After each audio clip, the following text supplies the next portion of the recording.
मित्रों नमस्कार। मैं रोताश गुप्ता, कुरुक्षेत्र विश्वविद्यालय के ज़ूलॉजी डिपार्टमेंट का सेवानिवृत्त प्रोफेसर एवं अध्यक्ष। वर्तमान में सेवानिवृत्त कालखंड में कविता सृजन करना मेरा जीवन शैली का अभिन्न अंग बन गया है। आज मैं आपके सामने एक कविता पाठ के लिए पुनः उपस्थित हूँ और मेरी कविता का शीर्षक है मानव शरीर। ये मानव शरीर जो है कविता है, ये मेरे विचारों की गीतमय माला, मेरे विचारों की गीतमय माला, मेरे विचारों की कविता में गीतमाला, मेरे विचारों की कविता में गीतमाला भाग 2 का एक अंश है।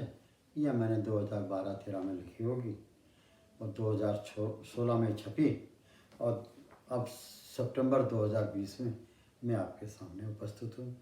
इसके कविता पाठ के लिए इसमें आपका अभिनंदन है, अभिवादन है।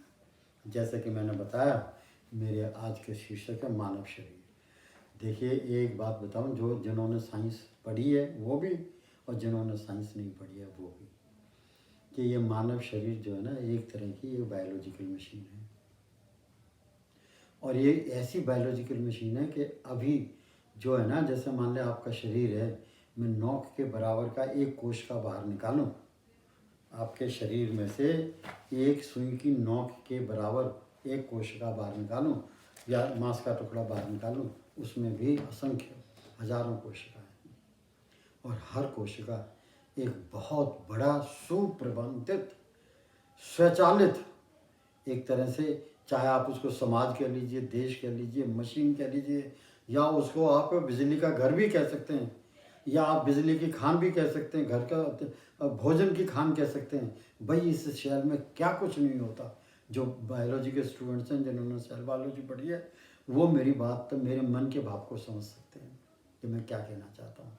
लेकिन आप जिन्होंने कभी साइंस नहीं पढ़ी, मैं उनसे कहना चाहता हूँ कि ये मानव शरीर जो है ना, ये एक अनुपम अद्भुत संरचना है, बायोलॉजिकल संरचना जो परमात्मा ने की है।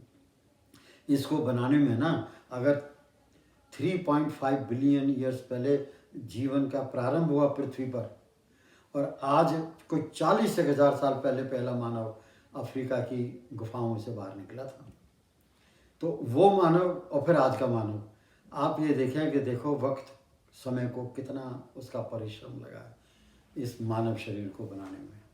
इस मानव शरीर की संरचना एक बड़ी अद्भुत संरचना है। और तभी कहते हैं कि आप परमात्मा को भी नमस्कार करते हैं, अपने पेरेंट्स को नमस्कार करते हैं, गुरुजनों को नमस्कार करते हैं, अपने राष्ट्र को नमस्कार करते हैं। अत्यंत अच्छी बात है। लेकिन एक कवि कह रहा है कि तुम अपने शरीर को भी नमस्कार करो और इसकी देखभाल करो और इसे पूजो शरीर को। यह बहुत ही अत्यंत बहुत पावन चीज़ है। अब देखिए क्या कहता है कवि। पहला शब्द है नमन है तुझे। किसको? मानव शरीर को। नमन है तुझे ईश्वर की उत्तमतम रचना। नमन है तुझे ईश्वर की उत्तमतम रचना। तू मानव देह है, प्रकृति की दिव्य कल्पना। तुझे सलाम है, तुझे नमन है, हे मानव शरीर की अद्भुत संरचना। हे मानव शरीर की अद्भुत संरचना।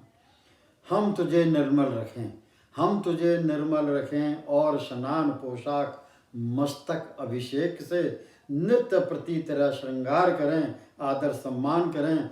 स्वाभिमान से प्रकृति विकास प्रकरण की मूल्यवान संरचना तुझे प्रणाम। तू है मानव शरीर की अद्भुत संरचना, तुझे प्रणाम। अब क्या कहता है कवि मानव शरीर के लिए, मानव देह के लिए? तू माध्यम है। हमारा शरीर जो है उसके लिए कह रहा है, तू माध्यम है जगदीश व नैसर्गिक सुंदरता को निहारने का। तू माध्यम है जगदीश व नैसर्गिक सुंदरता को निहारने का। पृथ्वी लोक की व्यापकता, समंदर जलाशय की असीमता का सच्चा आभास करने का। ईश्वर की दिव्य रचना, तुझे सलाम है, तुझे नमन है, तुझे प्रणाम है, हे मानव शरीर की अद्भुत संरचना। व्यंजनों का रंग रूप, जब जीव को आकर्षक कर जीव का लहराना। इसमें मैं आपसे एक बात कहूँगा, जब आप आज रोटी खाएं और एक गस्सा तैयार करके और मुंह में लगाने की कोशिश करें, उसको मुंह में ना ले जाना, और फिर देखना मुंह में लार कितनी आ जाती है। इतनी लार आ जाती है कि जब आप रोटी खाते हैं तो 1 गिलास लार बाहर निकलती है आपके। तो देखिए कैसा ऑटोमेटिक कंप्यूटर है, ऑटोमेटिक मशीन है। आपको तो पता भी नहीं, जो मैंने आज आपको बात बताई है, कि आपके मुंह में जब रोटी खाते हैं तो 1 गिलास लार अंदर से निकलती है बाहर। और वो सिंपल लार नहीं, पता नहीं उसमें क्या क्या वो होते हैं, केमिकल्स होते हैं, एंजाइम्स होते हैं, जो आपके खाना आप जीभ पर रखा, रोटी रखे, रोटी को मीठी नहीं होती, रोटी का मुंह पर रखो और वो कुछ ही क्षणों में आपको मीठी लगने लग जाती है। क्यों? कि रोटी में जो वो थे ना, चीनी थी, वो चीनी से ग्लूकोज बन गया। और ग्लूकोज कैसे बना? क्योंकि उसमें एंजाइम है, उस एंजाइम का नाम है टायलिन। क्योंकि मैं पढ़ाता रहा हूँ इसलिए मैं आपको बता रहा हूँ। तो ये कह रहा है कि ये शरीर बहुत बड़ी चीज़ है। समझो, देखो क्या कह रहा है, व्यंजनों का रंग रूप वह जीव को आकर्षण कर जीव का लहराना, मुंह में लार पानी का आ जाना, तू इन सब का कारक है मानव शरीर, तुझे नमस्कार है, तुझे नमन है, हे मानव शरीर की अद्भुत संरचना, तुझे प्रणाम है। खीर पकवान लड्डू पेड़े, खीर पकवान लड्डू पेड़े, कचौरी हलवा मेवे, कलाकंद बर्फी रबड़ी गुंजिया चमचम, मधु फलों का मिष्ठान जलेबी इमरती, विभिन्न मिष्ठानों का सरगम, सब तेरे माध्यम से मन को लुभावे हैं मानव देह, ये तेरा ही कमाल है, तुझे नमस्कार, तुझे नमन है, हे मानव शरीर की अद्भुत रचना, तुझे नमन है, तुझे नमस्कार है। अंतिम, प्रथम माँ बाप ने प्यार से संजोया तुझे। आप कभी देखना, जब बच्चे का, शिशु का जन्म होता है तो 15 दिन के बाद में जब सारा उसका हो जाता है विधि विधान के अनुसार पूजन, और जिसको एक पर्टिकुलर विशेष लैंग्वेज में बोलते हैं सोहर निकल गई, सब बिल्कुल घर को भी साफ स्वच्छ कर दिया जाता है। फिर कभी किसी दिन सुबह देखना, जब माँ बच्चे को नहलाती है, माँ जब बच्चे को नहलाती है, पहले तो माँ के भावों को देखना, और नहला करके जब उसे कपड़े पहनाती है, सजाती है, आप हैरान रह जाएंगे।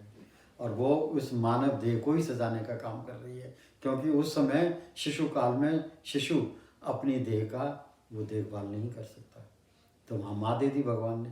तो देखिए क्या कह रहा है अंत में, प्रथम माँ बाप ने प्यार से संजोया तुझे, फिर ईश्वर का राह है सर्वथा वरदान, फिर उसके बाद में ईश्वर की मेहरबानी रही, फिर ईश्वर का राह है सर्वथा वरदान, तू नीति नियम खूब निभाता। शरीर देह से, देह के लिए कह रहा है, कौन?